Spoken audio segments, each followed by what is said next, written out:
El amor que impulsa la reconciliación es el de Jesús que impulsa a los cristianos a la unidad, tema de la semana de oración que comenzó el miércoles. El Papa Francisco dijo sobre los 500 años de la Reforma: Lutero quería renovar la Iglesia, no dividirla, testimonio de los que trabajan en el diálogo. La palabra, el corazón y las manos. El Papa vuelve a una parroquia romana después de la pausa del jubileo. En Setevile de Guidonia dijo a los jóvenes: el testimonio cristiano no se hace solo con palabras, sino con la vida. Y en la Santa Misa, lo que destruye una comunidad son las habladurías. Jóvenes, arriesgarse para seguir a Cristo. La carta del Papa Francisco a los jóvenes que acompaña al documento preparatorio del Sínodo de los Obispos que estará dedicado a ellos en 2018. No tengáis miedo de ser audaces. El cardenal Baldisseri, la Iglesia les ayuda a cambiar la historia. La iglesia con las puertas abiertas es la de San Calixto en el Trastevere, propiedad de la Santa Sede, que acoge por la noche a 30 sin techo para resguardarlos del frío de Roma. Un voluntario de San Egidio, gracias al jubileo, han aumentado los centros que ofrecen ayuda. Una nueva era para los museos vaticanos. Entrevista a la nueva directora de los museos del Papa. Por primera vez una mujer, Bárbara Yatta, que lleva 20 años en la Biblioteca Apostólica. El punto fuerte, nos dice, son los visitantes, en continuo aumento, pero hay que guiarles para conocer todas las colecciones.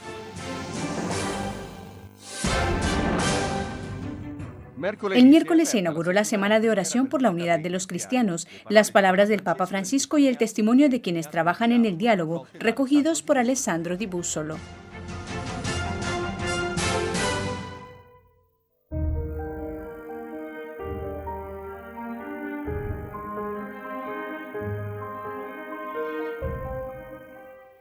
El 2016 ha sido un año de grandes pasos en el diálogo entre los cristianos, desde el centro del Papa Francisco y el patriarca de Moscú, Kirill, a la conmemoración común luterano-católica de los 500 años de la Reforma de Lutero en Lund. Y a este histórico acontecimiento se refiere la Semana de Oración por la Unidad de los Cristianos, que comenzó el miércoles y se clausurará el 25 de enero con las vísperas ecuménicas en la Basílica de San Pablo Extramuros. El folleto para la oración y el tema, el amor de Cristo nos impulsa hacia la reconciliación, lo ha preparado el grupo de trabajo de las iglesias cristianas en Alemania, y en este 2017, en que se celebra el 5º centenario de la Reforma, retoma muchos puntos del documento luterano católico, del conflicto a la comunión, que llevó a la conmemoración común de Lund. Al inicio de esta semana de oración, el Papa Francisco, al recibir a la delegación ecuménica de Finlandia, subrayó que la conmemoración del 31 de octubre en Suecia tuvo un significado importante en el plano humano y en el teológico espiritual. Sus palabras y el testimonio de Monseñor Matías Turk, oficial del Pontificio Consejo para la Promoción de la Unidad de los Cristianos, y del pastor de la Iglesia Evangélica Luterana de Roma, Jens Martin Kruse. Después de 50 años de diálogo ecuménico oficial entre católicos y luteranos, hemos conseguido exponer claramente las perspectivas sobre las que hoy podemos decir que estamos de acuerdo. Damos gracias por esto. Al mismo tiempo, tenemos vivo en el corazón el arrepentimiento sincero por nuestras culpas.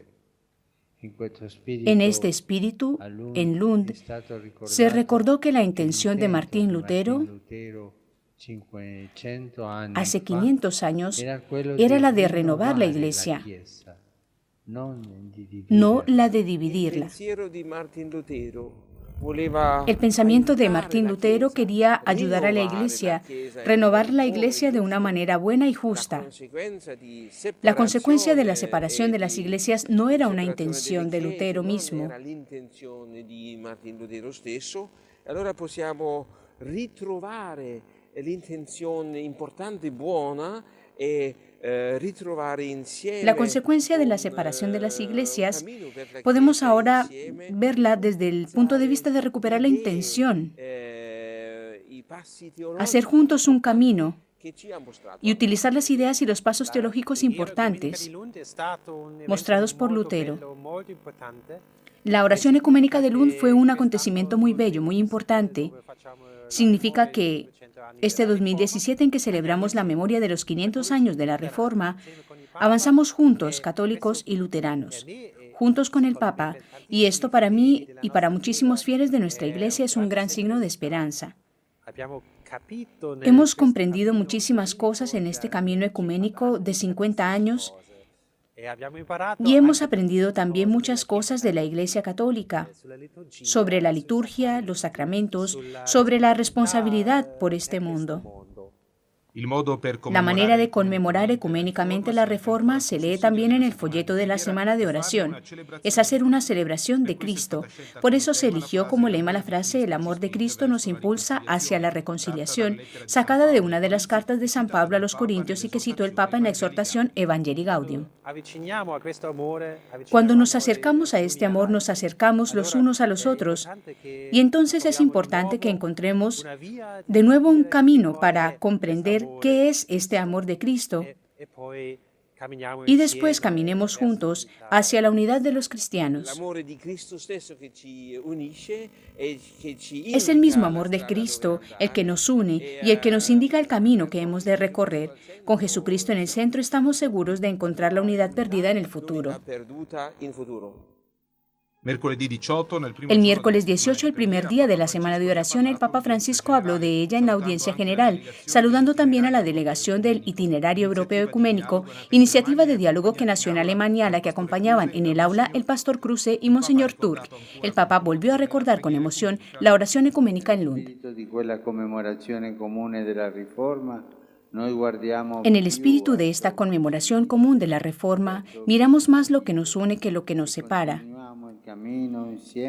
Y continuamos el camino juntos para profundizar nuestra comunión y darle una forma cada vez más visible. En Europa, esta fe común en Cristo es como un hilo verde de esperanza. Nos pertenecemos los unos a los otros. Comunión, reconciliación y unidad son posibles. Como cristianos tenemos la responsabilidad de este mensaje y debemos dar testimonio de él con nuestra vida. Durante 450 años ha habido conflicto entre nosotros. Ahora hemos recorrido un camino desde el conflicto a la comunión y hoy estamos muy cerca, en especial con el Papa Francisco. Él es una persona importantísima porque siempre tiene nuevas ideas para el ecumenismo y da muchos pasos con nosotros y cerca de nosotros. Y así puedo decir, como pastor de la Iglesia Luterana, que hoy caminamos juntos de verdad. Y esto para nosotros es una gran esperanza. El domingo pasado, por la tarde, el Papa retomó las visitas a las parroquias de las diócesis de Roma por la de Santa María en Setteville de Guidonia. El reportaje es de Yada Quilino.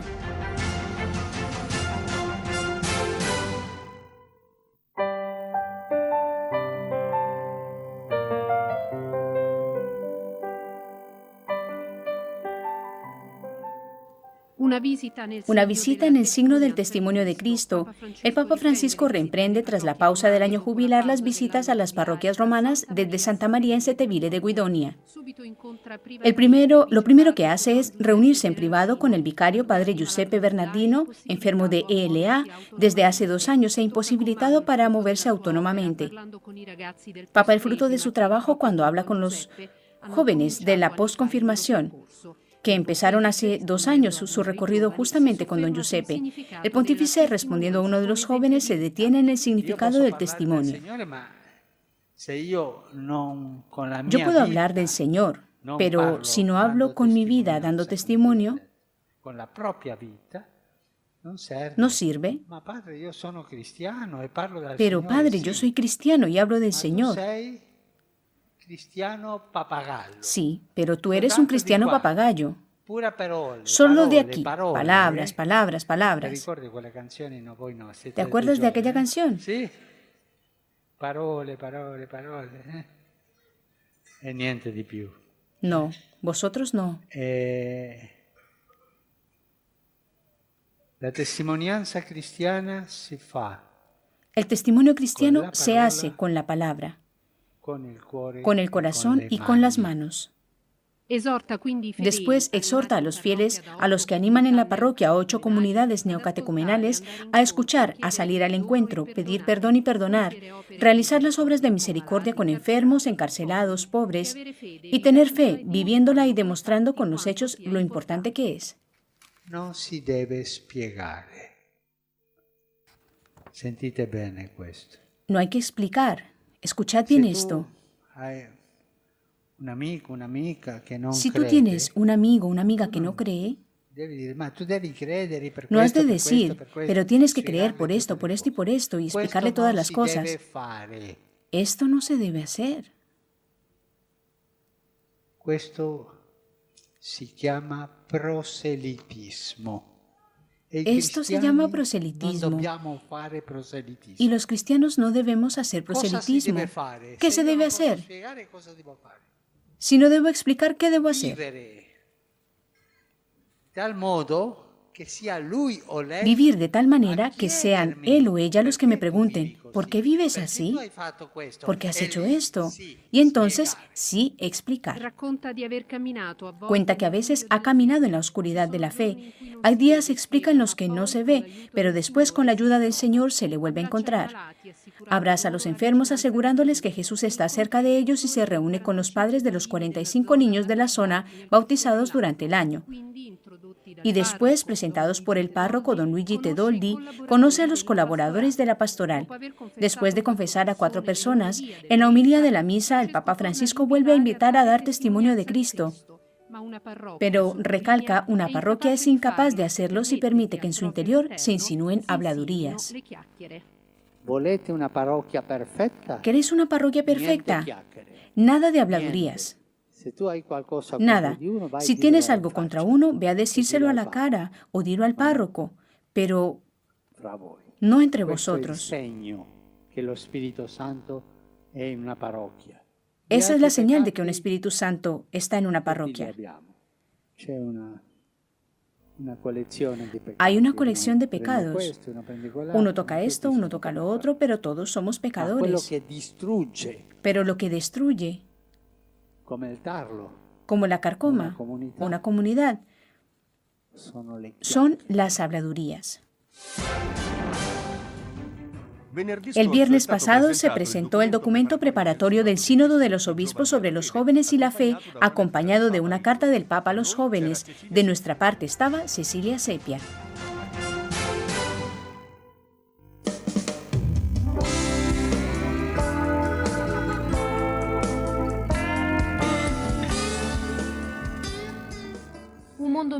Un mundo mejor se construye también gracias a vosotros, a vuestro deseo de cambio y a vuestra generosidad. No tengáis miedo de opciones audaces, no lo dudéis cuando la conciencia os pide correr riesgos por seguir al Maestro.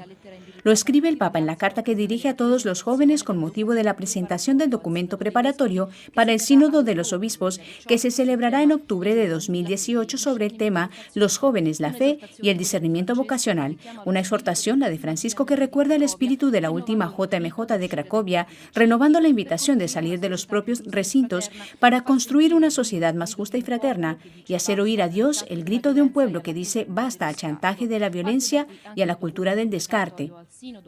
De aquí parte también el documento preparatorio del Sínodo con el que la Iglesia ha decidido preguntarse cómo acompañar a los jóvenes y reconocer y acoger la llamada al amor y a la plenitud de la vida, haciéndolos protagonistas del anuncio del Evangelio. El cardenal Lorenzo Baldisseri describe una Iglesia en camino, dispuesta a escuchar y hablar el lenguaje de los jóvenes y, sobre todo, dispuesta a ayudarles a asumir opciones valientes para cambiar la historia. Queremos insistir sobre esto también para no asustar a los jóvenes, que ven en la vida consagrada un compromiso demasiado fuerte.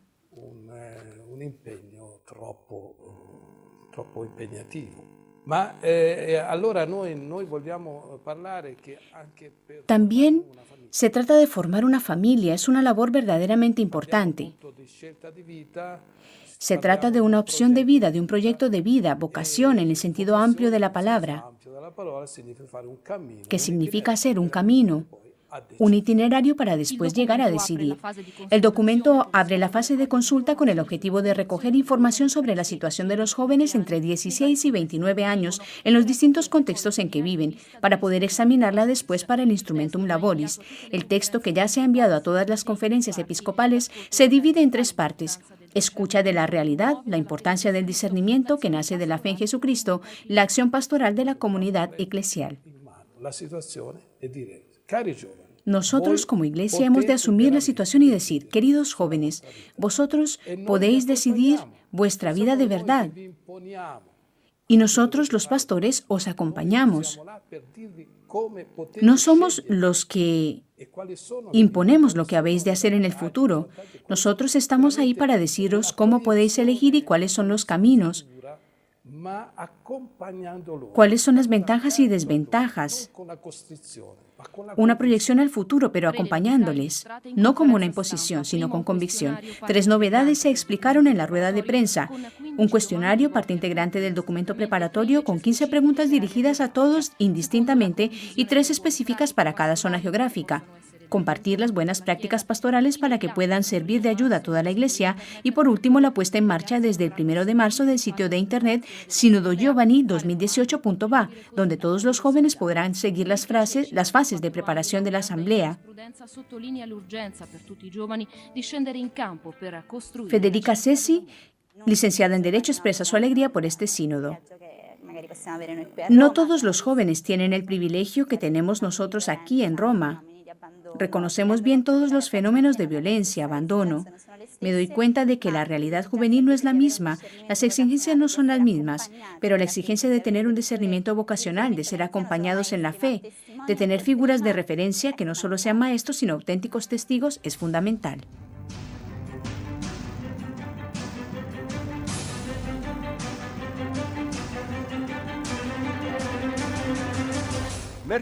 El miércoles, en el aula Pablo VI, Francisco dedicó la catequesis de la audiencia general al vínculo entre la esperanza y la oración, continuando el ciclo de reflexiones sobre la esperanza cristiana. En este vínculo radica la certeza de que la misericordia de Dios perdona siempre, dijo el pontífice al reflexionar sobre la figura del profeta Jonás, que intenta sustraerse a la llamada del Señor. Sin embargo, ante el peligro y la muerte, comprenderá que la esperanza se expresa en la oración. Como el profeta ante el peligro, explicó el Papa, el hombre comprende su fragilidad y su necesidad de salvación, orando y reconociendo la necesidad de esperar en el Dios de la vida. Cuando las cosas se ponen oscuras, concluyó, es más necesaria la oración y habrá más esperanza. El viernes 13 de enero falleció en Roma el cardenal suizo Gilberto Agustoni, de 94 años, prefecto emérito del Supremo Tribunal de la Asignatura Apostólica. Quien escribió el Papa fue durante muchos años sincero y diligente colaborador de la Santa Sede, ofreciendo un testimonio de celo sacerdotal y de fidelidad al Evangelio. El martes, al final de las exequias celebradas por el cardenal decano Ángelo Sodano en el altar de la Catedral de la Basílica Vaticana, el Papa Francisco presidió el rito de la última comendación y de la valedictio. Con la desaparición del cardenal Agustoni, el colegio cardenalicio está compuesto por 226 purpurados, de los que 120 son electores y 106 no electores.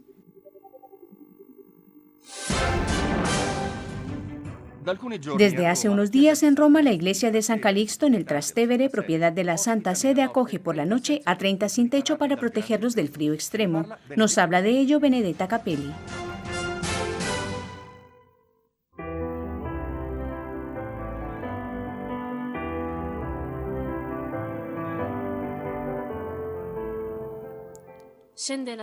Cae la tarde sobre el Trastevere, en el barrio de Roma, que es desde siempre casa de la comunidad San Egidio. Aquí está la iglesia de San Calixto, propiedad de la Santa Sede, aunque su entrada casi pasa desapercibida a la mirada distraída de los que pasan. Sin embargo, todas las noches, desde el 7 de enero, al menos 30 personas sin techo encuentran aquí refugio del penetrante frío de estos días.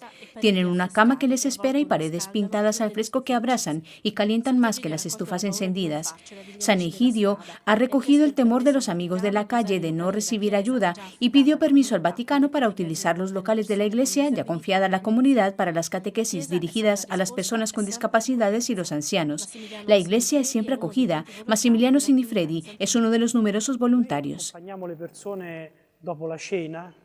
Acompañamos a las personas después de la cena sobre las 20 horas, les ofrecemos un poco de té caliente, la posibilidad de darse una ducha, una muda de ropa limpia si la necesitan y después, como en todas las casas, la luz se apaga sobre las 22 horas.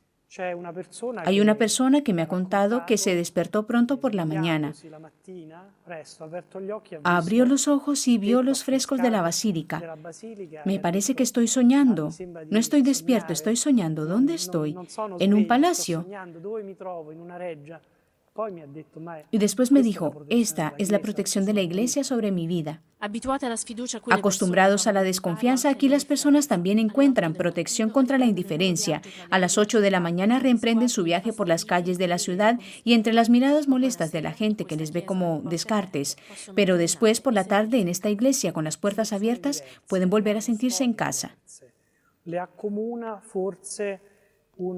Son personas distintas que tienen historias distintas y a las que quizá les fue un fracaso en la vida. Pero puede ser un fracaso laboral o familiar. Y también quisiera decir algo importante sobre el nombre de los que viven en la calle, porque casi nadie pronuncia su nombre por lo que es. Esta es una gran pobreza porque si hay una dignidad que tenemos todos nosotros es la de tener una identidad que se manifiesta con el nombre. Por eso aquí dentro las personas vuelven a encontrar cada una su lugar, incluso físicamente. Los que han sido acogidos la primera noche pueden volver después. No es una acogida extraordinaria para un día. En estas gélidas semanas, Roma se ha redescubierto como una ciudad acogedora. Miles de personas han llevado mantas a las asociaciones que habían realizado peticiones. Otros centros, como el Pontificio Oratorio de San Pablo, dirigido por los padres josefinos de Muraldo, han abierto sus puertas. En el corazón de los romanos, afirma Massimiliano, ha abierto brecha a la insistencia del Papa Francisco. Todos los años publicamos una guía de dónde dormir, comer y lavarse, que contiene las direcciones útiles para las personas pobres y sobre todo para personas sin vivienda. En un año, no por casualidad, era el año de la misericordia, ha aumentado el número de los centros que ofrecen ayuda. Nosotros tenemos presente la estación Termini o las otras estaciones y la Plaza de San Pedro como lugar de encuentro de mendigos. Pero hay muchos otros lugares donde viven las personas sin techo y allí es donde es necesario que se multipliquen las fuerzas si se quiere tender una mano y ayudar.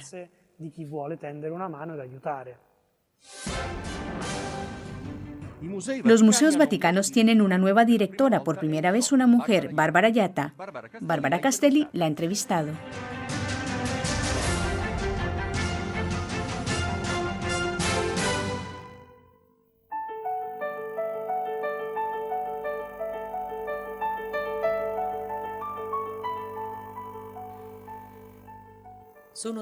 Muchos y muy distintos son los proyectos a los que harán frente los museos vaticanos en los próximos meses y que pondrá a punto Bárbara Yatta, que dirige la institución desde el principio de enero. Nacida en Roma el 6 de octubre de 1962, obtuvo la licenciatura en Letras en la Universidad La Sapienza de Roma en 1986 y al año siguiente el diploma de archivista en la Escuela Vaticana de Paleografía, Diplomática y Archivística.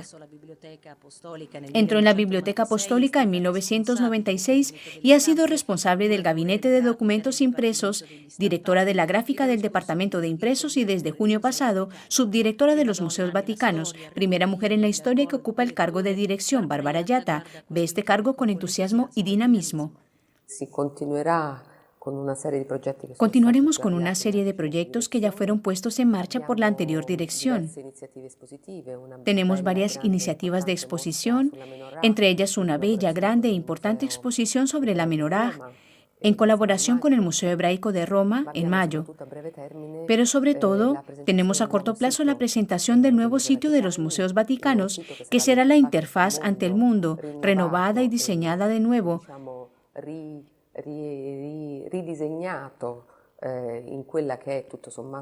de la que es la nueva realidad de los museos vaticanos, tanto en lo referente a la oferta a los visitantes como en el catálogo online, el catálogo de todas las obras expuestas.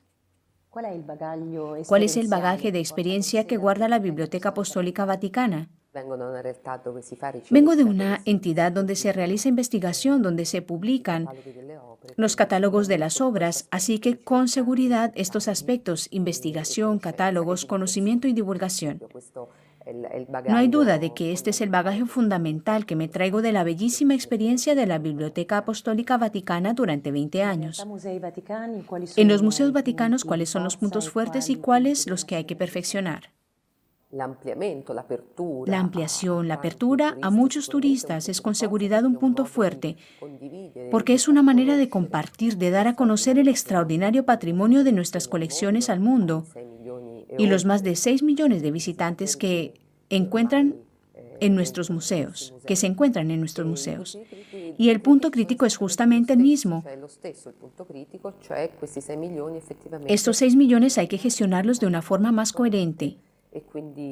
Y por eso estamos trabajando de manera que estos 6 millones de visitantes, y si crecen todavía más, puedan disfrutar de una manera coherente, de una manera justa, de forma sana, de una manera activa, de la belleza de nuestras colecciones. No tener, por tanto, canales preferentes, solo la Galería de los Mapas, las estancias de Rafael y la Capilla Sixtina, y también dar a conocer de verdad el extraordinario patrimonio que tenemos también de otros museos. Mientras tanto, los museos vaticanos siguen también ocupándose con gran éxito de público de la apertura de la residencia de verano de Castel Gandolfo. El Papa Francisco deseó con fuerza la apertura no solo de la primera planta del Palacio Pontificio, sino también, en octubre, quiso la apertura de su apartamento privado. Todos los sábados parte un tren desde la Estación Vaticana, desde los Jardines Vaticanos, y se dirige a Castel Gandolfo, en coordinación con los ferrocarriles de Estado italiano. Es una manera increíble de disfrutar de las colecciones papales, de las vaticanas, de los jardines y de las de Castel Gandolfo.